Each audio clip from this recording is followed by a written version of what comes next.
ప్రధాని మోదీ లక్షద్వీప్లో పర్యటించారు. ఈ సందర్భంగా అక్కడి ప్రకృతి అందాల్ని ఆస్వాదించారు. సముద్రం ఒడ్డున కూర్చొని కొంతసేపు సేద తీరారు. అంతేకాదు సముద్రంలో స్నార్కెలింగ్ కూడా చేశారు.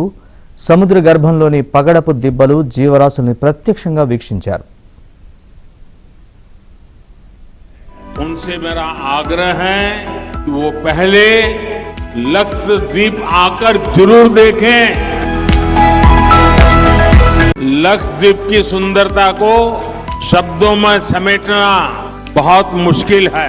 जो लोग दुनिया के अलग अलग देशों के द्वीपों को देखने जाना चाहते हैं, वहां के समंदर से अभिभूत है। उनसे मेरा आग्रह है कि वो पहले लक्षद्वीप आकर जरूर देखें। ఇందుకు సంబంధించిన ఫోటోలను ప్రధాని తన ఎక్స్ ఖాతాలో పంచుకున్నారు. లక్షద్వీపుల సౌందర్యం, అక్కడి ప్రజల మమకారం చూసే ఇంకా సంభ్రమాశ్చర్యాల్లోనే ఉన్నానని మోదీ తెలిపారు.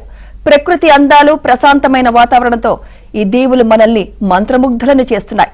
140 కోట్ల మంది భారతీయుల సంక్షేమం కోసం తాను మరింత కష్టపడి ఎలా పనిచేయాలో ఈ వాతావరణం నేర్పిందని తెలిపారు.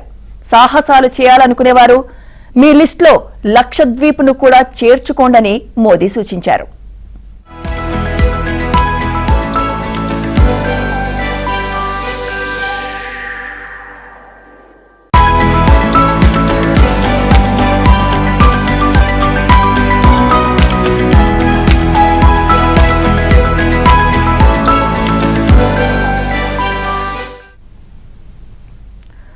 లక్షద్వీప్లో తాను స్నార్క్లింగ్ కూడా ప్రయత్నించానన్న మోదీ ఆ చిత్రాన్ని కూడా షేర్ చేశారు. పగడపు దీవులు, చేపల ఫోటోల్ని పంచుకున్నారు.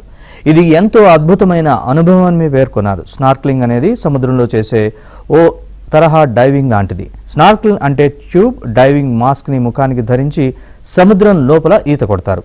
ఈ స్నార్క్లింగ్తో సముద్ర గర్భంలో పర్యావరణాన్ని, జీవరాశుల్ని అన్వేషించవచ్చు.